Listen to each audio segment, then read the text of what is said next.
ನಮಸ್ಕಾರ ಎಲ್ರಿಗೂ. ಆಷಾಢದ 2ನೇ ವಾರದ ರಾಯರ ದರ್ಶನ ಹೆಂಗಿತ್ತು ಅಂತ ನೋಡೋಣ. ಇದ್ರ ಜೊತೆ ರಾತ್ರಿಗೆ ರೊಟ್ಟಿ ಬದ್ನಿಕಾಯಿ ಪಲ್ಯ ಮಾಡಿದ್ವಿ. ಯಾಕಂತಂದ್ರೆ ಬೆಳಗ್ಗೆ ದೋಸೆ ಮಾಡಿದ್ದೆ ಚಂದನ್ ಬಾಕ್ಸಿಗೂ ನನಗೂ ಆಗುತ್ತೆ. ಯಾಕಂದ್ರೆ ನಾ ಗುರುವಾರಕ್ಕೊಮ್ಮೆ ಉಪವಾಸ ಮಾಡ್ತೀನಿ. ಉಪವಾಸ ಮಾಡೋದ್ರಿಂದ ರಾತ್ರಿಗೆ ಒಮ್ಮೆ ಅಡುಗೆ ಮಾಡಿದ್ರೆ ಆಯ್ತಂತೇಳಿ ಬೆಳಗ್ಗೆ ದೋಸೆ ಮಾಡಿದ್ದೆ. ಮಧ್ಯಾಹ್ನ ಚಂದುಗ ಮತ್ತು ದೋಸೆ ಮಾಡಿಕೊಟ್ಟಿದ್ದೆ. ಹಾಗಾಗಿ ರಾತ್ರಿಗೆ ಅಡುಗೆ ಮಾಡೋದ್ರಿಂದ ರಾಯರ ಮಠಕ್ಕೆ ಹೋಗಿ ಬರಬೇಕಿತ್ತು. ಬೆಳಗ್ಗೆ ನನಗೆ ಆಗೋಕ್ಕಾಗಲಿಲ್ಲ. ಹಾಗಾಗಿ ಸಾಯಂಕಾಲ ಹೋಗಿದ್ದೆ.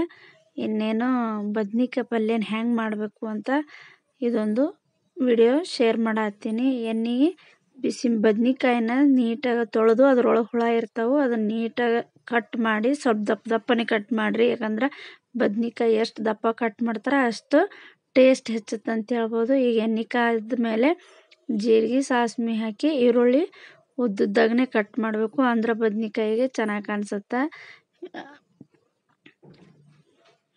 ಮಾಡಿ ಎಣ್ಣೆ ಒಳಗೆ ಈರುಳ್ಳಿ ಗೋಲ್ಡನ್ ಬ್ರೌನ್ ಬರುತ್ತಾನ ಈರುಳ್ಳಿನ ಏನು ಮಾಡಬೇಕು, ಫ್ರೈ ಮಾಡ್ಕೋಬೇಕು. ಫ್ರೈ ಮಾಡಿಂದ ಬದ್ನಿಕಾಯಿನ ನೀಟಾಗಿ ತೊಳೆದು ಕಟ್ ಮಾಡಿ ಇಟ್ಕೊಂಡಿರೋ ಬದ್ನಿಕಾಯಿನ ಏನು ಮಾಡಬೇಕು, ಎಣ್ಣೆ ಒಳಗೆ ಹಾಕಿ 1-2 ನಿಮಿಷ ಎಣ್ಣೆ ಒಳಗನ ಫ್ರೈ ಮಾಡ್ಬೇಕು. ಅದನ್ನು ಅಂದ್ರೆ ಸ್ವಲ್ಪ ಎಣ್ಣೆ ಒಳಗೆ ಫ್ರೈ ಮಾಡಿದ್ರೆ ಮೆತ್ತಗಾದಂಗೆ ಆಗುತ್ತೆ. ಹಾಗಾಗಿ ಎಣ್ಣೆ ಒಳಗನ ಫ್ರೈ ಮಾಡಬೇಕು. ಆಮೇಲೆ ಇನ್ನೊಂದು, ನಾವು ಯಾವುದು ಉತ್ತರ ಕರ್ನಾಟಕದವರು ಈ ಸಾಂಬಾರು ಪೌಡ್ರು ಮತ್ತು ಜೀರಿಗೆ ಪೌಡ್ರು ಈ ರೀತಿ ಯಾವುದೇ ಗರಂ ಮಸಾಲೆ ಪೌಡ್ರುಗಳನ್ನು ಬೆಳೆಸಂಗಿಲ್ಲ ನಾವು. ಯಾಕಂದ್ರೆ ನಮ್ಮ ಕಡೆ ಸ್ಪೆಷಲಾಗಿ ಮಸಾಲೆ ಖಾರ ಅಂತ ರೆಡಿ ಮಾಡ್ಕೊಂಬಂದಿರ್ತೀವಿ. ನಾವು ಎಲ್ಲದಕ್ಕೂ ಅದನ್ನು ಯೂಸ್ ಮಾಡೋದು. ಸಾಂಬಾರ್ಗೂ ಆಯಿತು, ಪಲ್ಯಗಳಿಗೂ ಆಯಿತು. ಇನ್ನು ರುಚಿಗೆ ತಕ್ಕಷ್ಟು ಉಪ್ಪು. 2 ನಿಮಿಷ ಆದಮೇಲೆ ಅದು ಸ್ವಲ್ಪ ಮೆತ್ತಗಾಗುತ್ತೆ. ಮೆತ್ತಗಾದ್ಮೇಲೆ ಏನು ಮಾಡ್ಬೇಕಂತಂದ್ರೆ ಉಪ್ಪು, ಒಂದು ಸ್ವಲ್ಪ ಬೆಲ್ಲ, ಒಂದು ಸ್ವಲ್ಪ ಅರಿಶಿನ ಪೌಡ್ರು. ಆಲ್ಮೋಸ್ಟ್ ನಮ್ಮೆಲ್ಲ ಉತ್ತರ ಕರ್ನಾಟಕದ ಅಡುಗೆಗಳು ಸೇಮ್ ಇರ್ತಾವೆ ಈಸಿಯಾಗಿ. ಈಗ ನಾನು ಹಾಕ್ತಾ ಇರೋದೇ ನಮ್ಮದು ಉತ್ತರ ಕರ್ನಾಟಕ ಸ್ಪೆಷಲ್ ಮಸಾಲೆ ಖಾರ ಅಂತ ಹೇಳ್ಬೋದು. ಇದನ್ನೊಂದು ಹಾಕಿದ್ವಿ ಅಂದ್ರೆ ನಾವು ಯಾವುದೇ ಗರಂ ಮಸಾಲೆ ಪೌಡ್ರುಗಳನ್ನು ಬಳಸಂಗಿಲ್ಲ. ಸಾಂಬಾರಿಗೂ ಆಯಿತು, ಪಲ್ಯಗಳಿಗೂ ಆಯಿತು ಅಷ್ಟೇ.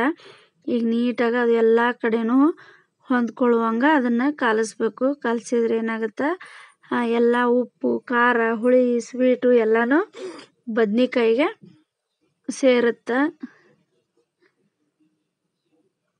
ಇಷ್ಟು ಮಾಡುತ್ತಾನ ಏನು ನೀರು ಹಾಕಂಗಿಲ್ಲ, ಬರೀ ಎಣ್ಣೆ ಒಳಗನ ತಾಳಿಸ್ಬೇಕು. ಆಮೇಲೆ ಏನು ಮಾಡ್ಬೇಕಂದ್ರೆ ಅದಕ್ಕೆ ಎಷ್ಟು ಹಿಡಿತೈತಿ ಅಷ್ಟು ನೀರು ಹಾಕಬೇಕು. ಇನ್ನೊಂದು, ಜಾಸ್ತಿ ಬದ್ನಿಕಾಯಿನ ಕುದ್ಸಕ್ಕೆ ಹೋಗಬಾರ್ದು. ಯಾಕಂದ್ರೆ ಕುದಿಸಿದ್ರೆ ಫುಲ್ ಬೇಗ ಮೆತ್ತಗಾದಂಗೆ ಆಗ್ಬಿಡುತ್ತೆ.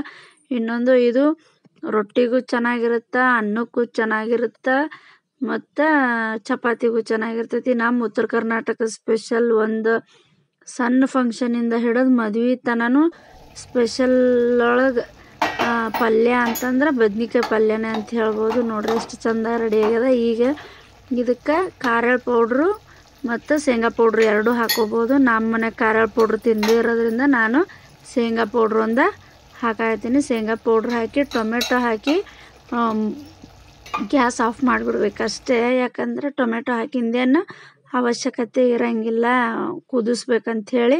ಮತ್ತು ರೊಟ್ಟಿ ಮಾಡಿದ್ದೆ ನಾನು. ಅದ್ರ ಜೊತೆ ರೊಟ್ಟಿ ವಿಡಿಯೋ ಹಾಕಿರೋದ್ರಿಂದ ಅದನ್ನೇನು ವಿಡಿಯೋ ಶೇರ್ ಮಾಡಲಿಲ್ಲ, ಸುಮ್ಮನೆ ಹಾಗೆ ಒಂದು ಕ್ಲಿಪ್ ಇರಲಿ ಅಂತ ಹಾಕಿದ್ದು. ಇನ್ನು ಆಷಾಢ ಗುರುವಾರ ಇರೋದ್ರಿಂದ ಬೆಳಗ್ಗೆ ನನಗೆ ದೇವಸ್ಥಾನಕ್ಕೆ ಹೋಗೋಕ್ಕಾಗಲಿಲ್ಲ. ಹಾಗಾಗಿ ಇವಾಗ ಸಾಯಂಕಾಲ ಮಠಕ್ಕೆ ಹೋಗಿದ್ದೆ.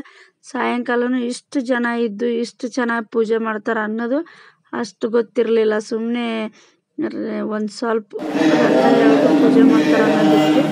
ನೀವು ರಾಯರ ದರ್ಶನ ತೊಗೊಂಡು ರಾಯರ ನಿಮ್ಮದು ಒಳ್ಳೇದು ಮಾಡಿ.